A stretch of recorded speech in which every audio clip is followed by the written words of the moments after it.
साथियों, आज हम वाल्मीकि रामायण के बालकांड के 76वें सर्ग की कथा सुनेंगे। इस सर्ग में श्री रामचंद्र जी ने वैष्णव धनुष पर प्रत्यंचा चढ़ा दिया और फिर परशुराम जी के पुण्य लोकों का नाश कर दिया। उसके बाद परशुराम जी की पूजा की और परशुराम जी श्री रामचंद्र जी की परिक्रमा करके महेंद्र पर्वत को चले गए। इस कांड में इतनी कथा आती है, लेकिन इस कांड में मुझे वाल्मीकि रामायण के अनुवाद से बहुत दुख है। वाल्मीकि रामायण का अनुवाद इतना ख़राब हुआ है, जैसे आप किसी अंग्रेजी का अनुवाद हिंदी में पढ़िए या हिंदी का अनुवाद किसी और भाषा में पढ़िए तो उसमें वो भाव नहीं आते हैं। यहाँ अनुवादक ने केवल शब्दार्थ रख दिया है।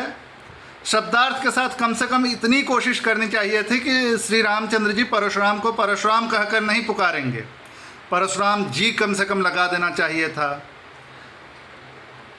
वो भी नहीं लगाया, सिर्फ परशुराम।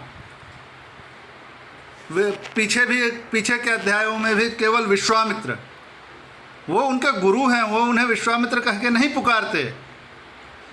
लेकिन अनुवादक ने कहीं इन चीज़ों पर ध्यान नहीं दिया। कहीं वाल्मीकि रामायण इतना रसीला ग्रंथ है, लेकिन अनुवाद में उन्होंने पूरा रस खत्म कर दिया है। और दूसरी बात यह है कि जो लोग ये कहते हैं कि वाल्मीकि रामायण में कहीं भी श्री राम जी को भगवान नहीं बताया गया है, उन्हें ये अध्याय सुनना चाहिए। इस अध्याय में परशुराम जी ने भी उन्हें कहा है कि आप त्रिलोकीनाथ हैं, आप स्वयं साक्षात विष्णु हैं।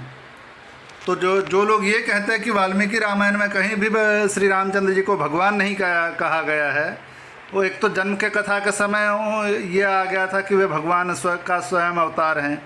दूसरा, यहाँ भी परशुराम जी ने वर्णन किया है। चलिए इन्हीं बिंदुओं के साथ 76वें सर्ग की कथा शुरू करते हैं। श्री सीतारामचंद्राभ्यां नमः। श्रीमद् वाल्मीकि रामायणं बालकांडम 6सप्ततितमः सर्गः। श्री राम का वैष्णव धनुष को चढ़ाकर अमोघ बाण के द्वारा परशुराम के तपह प्राप्त पुण्य लोकों का नाश करना तथा परशुराम का महेंद्र पर्वत को लौट जाना। दशरथ नंदन श्री रामचंद्र जी अपने पिता के गौरव का ध्यान रखकर संकोचवश वहाँ कुछ बोल नहीं रहे थे, परंतु जमदग्नि कुमार परशुराम जी की उपर्युक्त बात सुनकर उस समय वे मौन न रह सके। उन्होंने परशुराम जी से कहा, भृगुनंदन ब्राह्मण, आपने पिता के ऋण से उऋण होने की, पिता के मारने वाले का वध करके वैर का बदला चुकाने की भावना लेकर जो क्षत्रिय संहार रूपी कर्म किया है, उसे मैंने सुना है और हम लोग आपके उस कर्म का अनुमोदन भी करते हैं, क्योंकि वीर पुरुष वैर का प्रतिशोध लेते ही हैं। भार्गव, मैं क्षत्रिय धर्म से युक्त हूँ, इसलिए आप ब्राह्मण देवताओं के समक्ष विनीत रहकर कुछ बोल नहीं रहा हूँ, तो भी आप मुझे पराक्रमहीन और असमर्थ सा मानकर मेरा तिरस्कार कर रहे हैं। अच्छा, अब मेरा तेज और पराक्रम देखिए।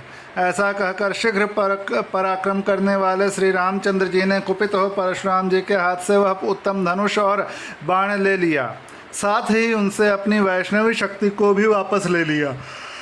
उस धनुष को चढ़ाकर श्री राम ने उसकी प्रत्यंचा पर बाण रखा।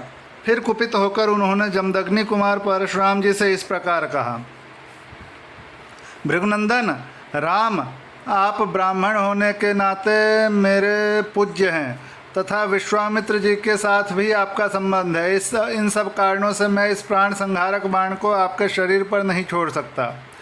राम, मेरा विचार है कि आपको जो सर्वत्र शीघ्रतापूर्वक आने जाने की शक्ति प्राप्त हुई है, उसे अथवा आपने अपने तपोबल से जिन अनुपम पुण्य लोकों को प्राप्त किया है, उन्हीं को नष्ट कर डालूं, क्योंकि अपने पराक्रम से विपक्षी बल के घमंड को चूर कर देने वाला यह दिव्य वैष्णव बाण जो शत्रुओं की नगरी पर विजय दिलाने वाला है, कभी निष्फल नहीं जाता है। उस समय उस उत्तम धनुष और बाण को धारण करके खड़े हुए श्री रामचंद्र जी को देखने के लिए संपूर्ण देवता और ऋषि ब्रह्मा जी को आगे करके वहाँ एकत्र हो गए। गंधर्व, अप्सराएं, सिद्ध, चारण, किन्नर, यक्ष, राक्षस और नाग भी उस अत्यंत अद्भुत दृश्य को देखने के लिए वहाँ आ पहुँचे। जब श्री रामचंद्र जी ने वह श्रेष्ठ धनुष हाथ में ले लिया। उस समय सब लोग आश्चर्य से जरवत हो गए। परशुराम जी का वैष्णव तेज निकलकर श्री रामचंद्र जी में समा गया। इसलिए वीर्यहीन हुए जमदग्नि कुमार राम ने दशरथ नंदन श्री राम की ओर देखा। तेज निकल जाने से वीर्यहीन हो जाने के कारण जड़वत बने हुए जमदग्नि कुमार परशुराम ने कमल नयन श्री राम से धीरे धीरे कहा, रघुनंदन, पूर्व काल में मैंने कश्यप जी को जब यह पृथ्वी दान की थी तब उन्होंने मुझसे कहा था कि तुम्हें मेरे राज्य में नहीं रहना चाहिए। ककुत्स कुलनंदन, तभी से अपने गुरु कश्यप जी की इस आज्ञा का पालन करता हुआ मैं कभी रात में पृथ्वी पर नहीं निवास करता हूँ, क्योंकि यह बात सर्वविदित है कि मैंने कश्यप जी के सामने रात को पृथ्वी पर न रहने की प्रतिज्ञा कर रखी है। इसलिए वीर राघव, आप मेरी इस गमन शक्ति को नष्ट न करें। मैं मन के समान वेग से अभी महेंद्र नामक श्रेष्ठ पर्वत पर चला जाऊंगा, परंतु श्री राम, मैंने अपनी तपस्या से जिन अनुपम लोकों पर विजय पाई है उन्हीं को आप इस श्रेष्ठ बाण से नष्ट कर दें। अब इसमें विलंब नहीं होना चाहिए। शत्रुओं को संताप देने वाले वीर, आपने जो इस धनुष को चढ़ा दिया, इससे मुझे निश्चित रूप से ज्ञात हो गया कि आप मधु दैत्य को मारने वाले अविनाशी देवेश्वर विष्णु हैं। आपका कल्याण हो। ये सब देवता एकत्र होकर आपकी ओर देख रहे हैं। आपके कर्म अनुपम हैं। युद्ध में आपका सामना करने वाला दूसरा कोई नहीं है। ककुत्स कुलभूषण, आपके सामने जो मेरी असमर्थता प्रकट हुई है यह मेरे लिए लज्जाजनक नहीं हो सकती, क्योंकि आप त्रिलोकीनाथ श्रीहरि ने मुझे पराजित किया है। उत्तम व्रत का पालन करने वाले श्री राम, अब आप अपना अनुपम बाण छोड़िए। इसके छूटने के बाद ही मैं श्रेष्ठ महेंद्र पर्वत पर जाऊंगा। जमदग्नि नंदन परशुराम जी के ऐसा कहने पर प्रतापी दशरथ नंदन श्री राम ने वह उत्तम बाण छोड़ दिया। अपनी तपस्या द्वारा उपार्जित किए हुए पुण्य लोकों को श्री रामचंद्र जी के चलाए हुए उस बाण से नष्ट हुआ देखकर परशुराम जी शीघ्र ही उत्तम महेंद्र पर्वत पर चले गए। उनके जाते ही समस्त दिशाओं और तथा उपदिशाओं का अंधकार दूर हो गया। उस समय ऋषियों सहित देवता उत्तम आयुधधारी श्री राम को भूरी भूरी प्रशंसा करने लगे। श्री राम की भूरी भूरी प्रशंसा करने लगे। तदनंतर दशरथ नंदन श्री राम ने जमदग्नि कुमार परशुराम का पूजन किया। उनसे पूजित हो प्रभावशाली परशुराम दशरथ कुमार श्री राम की परिक्रमा करके अपने स्थान को चले गए। इस प्रकार श्री वाल्मीकि निर्मित आर्ष रामायण आदि काव्य के बालकांड में 76वां सर्ग पूरा हुआ।